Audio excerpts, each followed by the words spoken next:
Okay, listen, it is 100% possible that you saw the title of this video and were like, supplementary books? Gretchen, how are you reading supplementary books when you haven't even gone through all the precedents? What are you doing?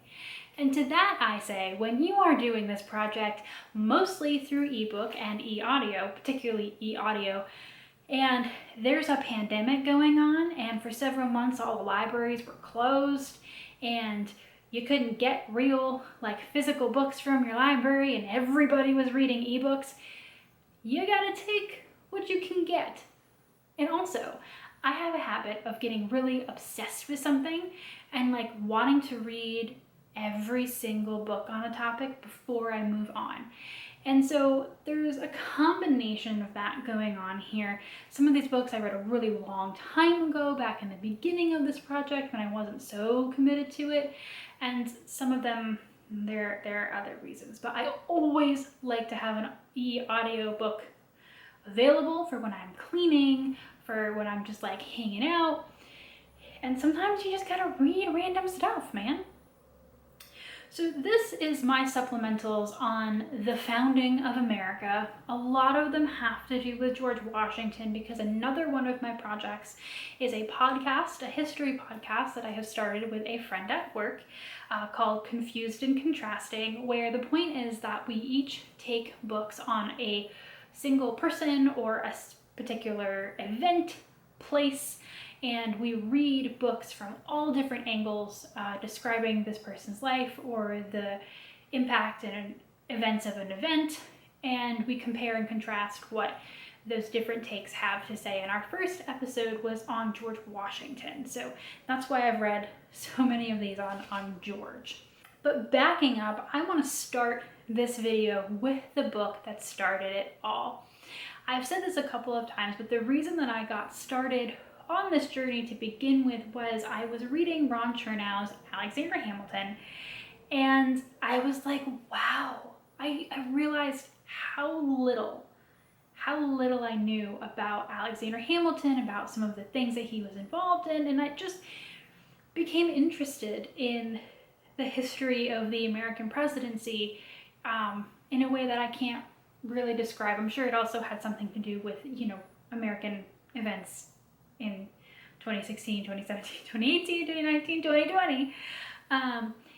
But I just decided that I was going to go from there. And another thing is that Ron Chernow's Alexander Hamilton, again, I read this over 2 years ago, so I can't give you a great review on it, but it's so engaging. For a thick nonfiction biography, I think all of a sudden I realized that this genre could be engaging, that it could be fun, that it could be interesting. And I mean, part of that is just because Alexander Hamilton is a great person to read about because he himself was so cuckoo. He lost his life in a duel, for goodness sake. A man doesn't die that way, having not lived a life that is just really fantastic. And how integral he is to so many things, how close he was to George Washington. It's the kind of book that reminds you that the historical figures that are always pushed to the forefront, like George Washington, have people behind them who are just as important, if not more important, to learn about than, George himself. To that end, I also read The Price of Greatness, Alexander Hamilton, James Madison, and the Creation of American Oligarchy by J. Cost. If you read through Alexander Hamilton by Ron Chernow, if you read really anything about this period, you eventually hear about the James Madison and Alexander Hamilton were friends. They wrote the Federalists together. Alexander Hamilton was like, nah, nah, nah, nah, nah, nah, and James Madison wrote at the pace of a normal person. But their views diverged totally after that, and their two visions of America, it's often pitted as Alexander Hamilton versus Thomas Jefferson, but Thomas Jefferson also listened a lot to James Madison, and James Madison listened a lot to Thomas Jefferson. But in particular, James Madison and Alexander Hamilton really talked to each other on the idea of American oligarchy. The book, while this sounds fascinating, the book itself was really, really dry, and it explained this back and forth, but I really only got as much out of it because I had read by that point both my biography on Alexander Hamilton and my biography on Madison. It tied some strings together, but I was only really able to do that because I had already read background information. So don't pick that up and expect that you're going to get something very in-depth, very detailed. It's all just really dry. So that was disappointing. So, George Washington. As you know, if you saw my first video, my official George Washington biography was Ron Chernow's Washington. For our podcast, my friend read that one so that she could talk about that. Again, at this point, I've read that book two and a half years ago, so I wasn't really up on the details. I just remember that it was fine, essentially. Like, it gave me a lot of information, but I didn't have a visceral feeling like I did when I read Alexander Hamilton. And so my contrasting biography to Chernow was Alexis Coe's You Never Forget Your First, a biography on George Washington. And this might be one of the best biographies I've ever read. Not for its level of detail. This is very important. Coe's biography is not extensive. There are periods of his life that she brushes over in order to get to more major events that we know about. This is part of her project, not an oversight. Coe's project is to say, these are the lies that we believe about George Washington because we've said them so many times that we think that this is fact when it's fiction. She is all about unpacking biographies like Chernow's and saying, these are the things that we've made up about George Washington from very little contextual evidence. And these are the things that we've ignored. And just the way that it makes you think about how biography is written, I will never read another biography the same way again. And I wish that every biography had as a contrast something like Coe's, because it just reminds you that even nonfiction biography, it is to a certain extent fiction, even when it's autobiography, right? Because no two of us see the same event the same way, and the passage of time changes history. So I'm fascinated by that book. I love it. I highly recommend it. It is rather short. It's pithy. It's a good read if you're not a full biography person. I listened to it on audio. I recommend it just for the thought process of thinking about biography. So the rest of these weren't billed as biographies of George Washington. They're a little bit different. I did 2 of the 3 books in Nathaniel Philbrick's American Revolution trilogy. I skipped the first one, Bunker Hill. It wasn't intentional necessarily. I started with Valiant Ambition, George Washington, Benedict Arnold, and the Fate of the American Revolution because I didn't know that George Washington and Benedict Arnold really even had a relationship. So this book's not, again, a biography of George Washington. It's more of a panoramic view of the revolution as it progresses. And this book particularly focusing on Benedict Arnold and George Washington and how Benedict Arnold came to betray America and the effect that that had on the American Revolution. Because it's possible that we don't win the American Revolution if Benedict Arnold doesn't turn traitor. Because it spurred Americans who were thinking of making that choice because America couldn't pay its soldiers, its money was depreciated, it was losing as far as everybody was concerned. So a lot of people were thinking like Benedict Arnold was, that it was time to cut their losses and join with the side that was actually going to be able to pay them. And he turns traitor and everything goes awry, and it instills a new sense of American patriotism in people. Nobody wants to be like Benedict Arnold. But George Washington facilitated his rise. He believed in Benedict Arnold right up till the end where he was like, what happened? So, I don't know, that was fascinating. It was a little slice of this history that I wasn't aware of, so I loved that. I loved Nathaniel Philbrick's style so much that I went on and I read the last novel in this trilogy, which is In the Hurricane's Eye, The Genius of George Washington and the Victory at Yorktown. After that title, I was super fascinated to find out that Yorktown really didn't happen because George Washington was a genius. There's a whole thing with the French. George Washington was like dead set on taking back New York City. The title felt like a lie, but I liked that because when I took both the Nathaniel Philbrick books to the podcast, that was something to talk about, right?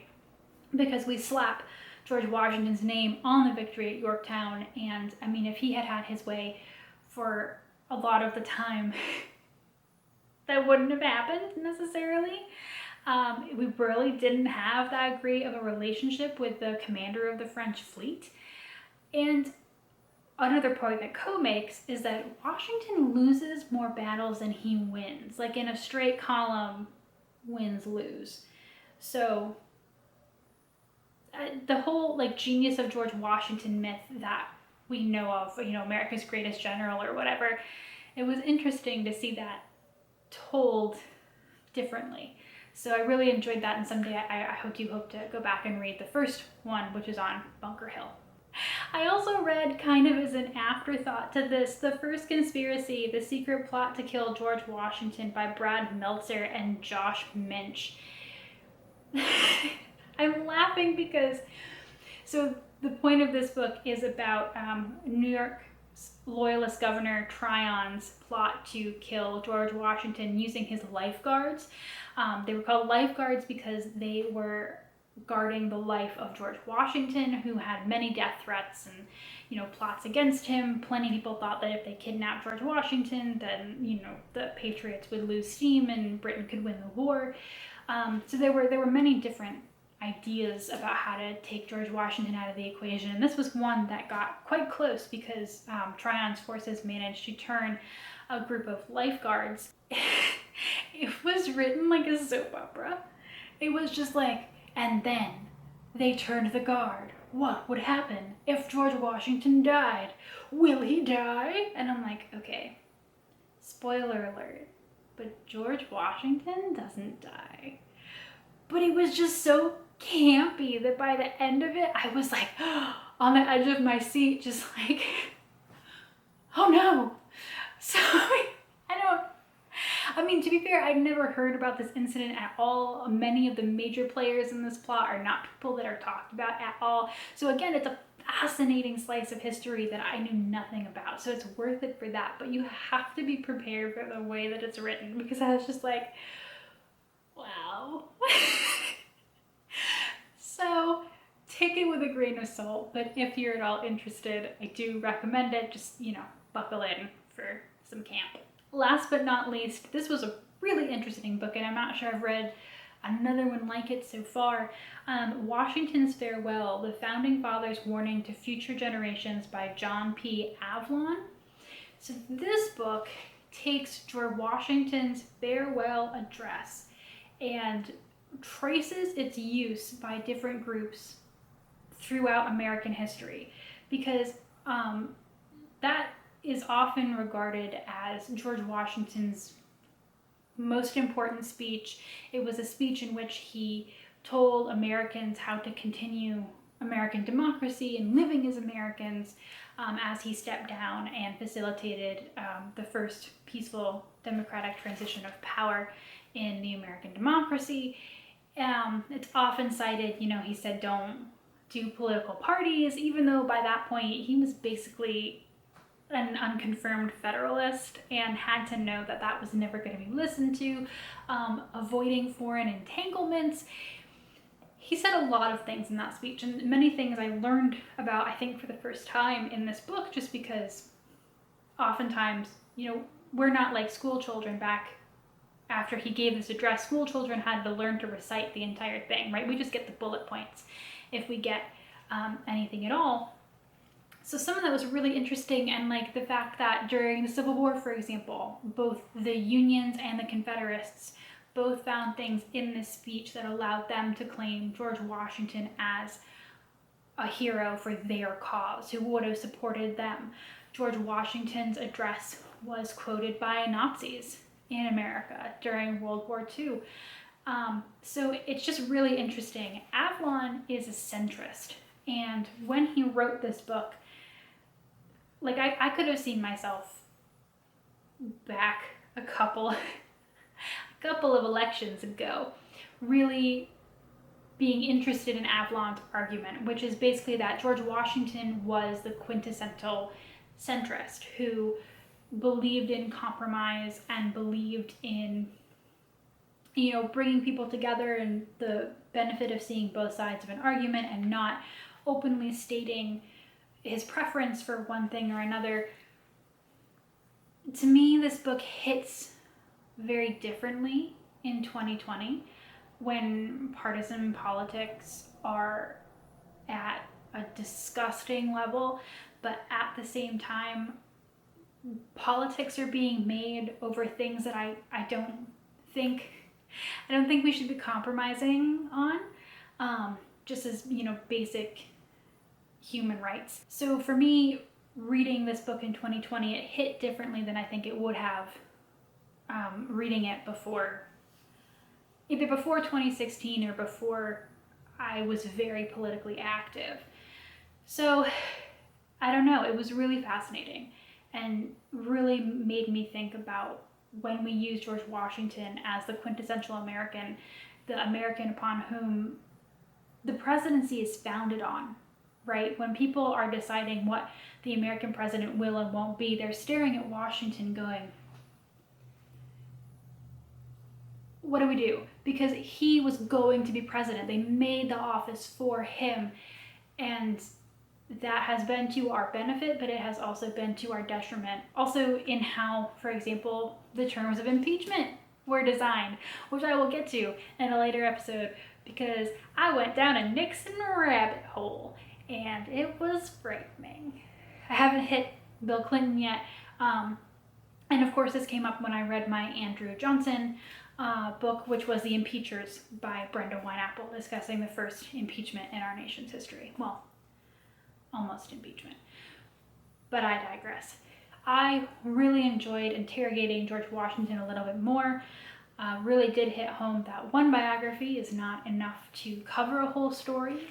5 may not be either if the 5 books that you read or read are all by people who share the same viewpoint. So I've really enjoyed using this extra time in between getting, you know, my actual biographies to expand my knowledge on these different pieces. I have not done a supplementals episode yet, so I have been stockpiling these books for 2.5 years. So outside of one on the founding, I currently have one planned on Truman, Kennedy, and Johnson. I have one planned on Nixon, which will be my longest one. Thanks, Carl Bernstein and Bob Woodward, for writing so many books. And then I have one on behind the scenes. So one's on Secret Service agents, first ladies, vice presidents. There's a whole random, chiefs of staff. It's like a whole random thing. And then I have one I just titled Compare and Contrast, because they're more cumulative biographies or nonfiction books that talk about multiple presidents, and think a la Leadership in Turbulent Times by Doris Kearns Goodwin, which will be one that I talk about. So buckle up. It's going to be a while before I have another actual president's episode, enough books to do another one of those, so I'll entertain you with these in the meantime. So hope you're excited. I certainly am, and I'll see you next time. Bye!